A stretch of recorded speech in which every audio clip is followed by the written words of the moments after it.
And we're back on the red carpet at another live VIP Masterclass event. And with me is celebrity guest expert, Dr. Karen Perkins, the author of Emotional Power. I love that, Dr. K. How are you doing? I am fabulous. How are you today? Well, great. I know that you have lots to teach within your book. So let's kind of go over some of the strategies that you're teaching. You know, I think some of the key strategies are first, you got to understand your emotions and that you're having them. Acknowledge them. Don't pretend you're not going through things, because we all do. But then choose how you want to react. Choose the emotion you want to focus on and choose your thoughts. Now, you have a really personal and emotional story in the book. Do you mind sharing it? Well, you know, I'd love to. I want to tell you a little bit about my sister Heather because, you know, we think about people who go through garbage, and I'm using a nice word. I mean, you know, you go through stuff, and if it could go wrong and happen badly in her life, it did. I mean, she had horrible things happen to her in her childhood, in her teenage years, and as life went on. And all she wanted to do was grow up, get married, and have lots of babies. She grew up, got right out of high school, immediately got married, but didn't have lots of babies. Because of some of the things that had happened in her childhood and because of a physical condition, she had no problem getting pregnant, but she couldn't keep the child. In 5 years, she had 11 miscarriages. Oh, now I'm all crying and upset and saying, "Oh, Heather, this is so awful. You were such a nice person. You're always so happy. And this is just wrong." And she said, "Karen, Karen, Karen. Yeah, I have a heavy heart. I want a child more than anything, but I choose to be happy." And she chose to be happy. And she focused on the things that made her happy. And in those 5 years, she wrote children's books and stories and, you know, songs. And she helped other people with their children. She studied about her condition and things that had happened to her to help other people through it. Well, finally, she got pregnant. Woohoo! Little Michael Ryan, cutest baby you ever hope to see. Yay! But she ends up in bed. Whole pregnancy. Now, I ended up in bed with one of mine, and I know it's horrible. You are miserable, you're lonely, you're tired, you're bored, the bed's uncomfortable. And I would go, "Oh, Heather, you poor thing, the bed's uncomfortable, it's so unfair." And she would, "Whoa, whoa, whoa, Karen, I choose to be happy. If I focus on the bed being uncomfortable, that's all I'll notice.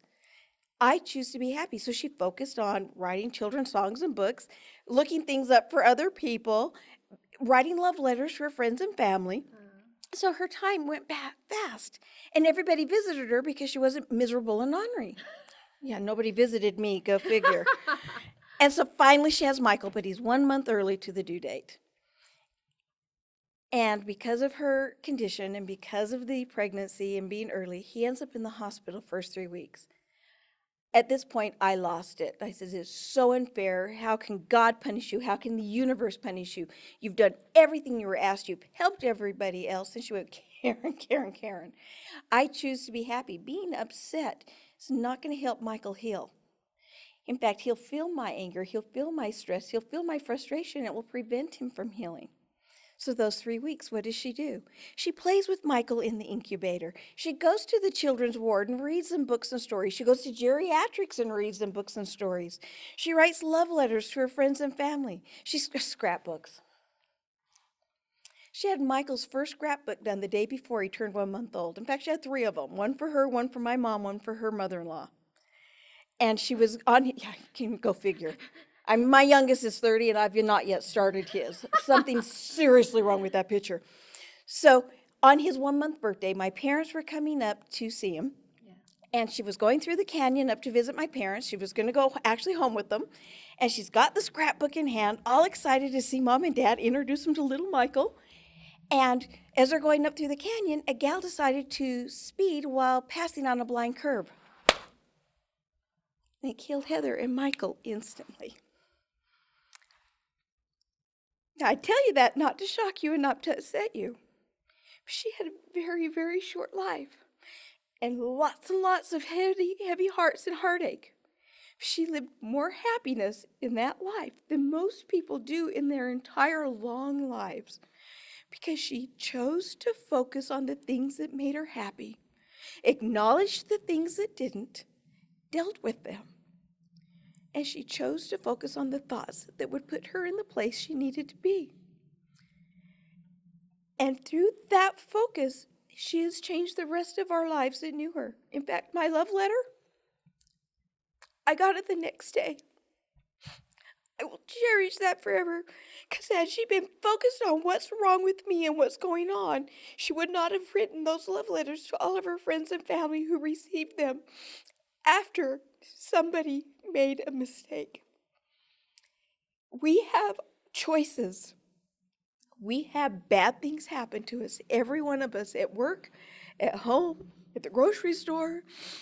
But the fact is, it's our choice what we want to do with those things. And it's our choice to decide to be happy or not. And she chose to, and she taught me a huge lesson. And I desire to teach everyone else that lesson so they can choose happiness in their lives and go forward in a way that is productive for them day to day. What beautiful. Thank you so much for sharing that. And like you said, what we can learn from Heather and Michael is that we need to live each moment, not even each day, each moment as best as we can, as happiest as we can. And thank you for doing what you do. Thank you.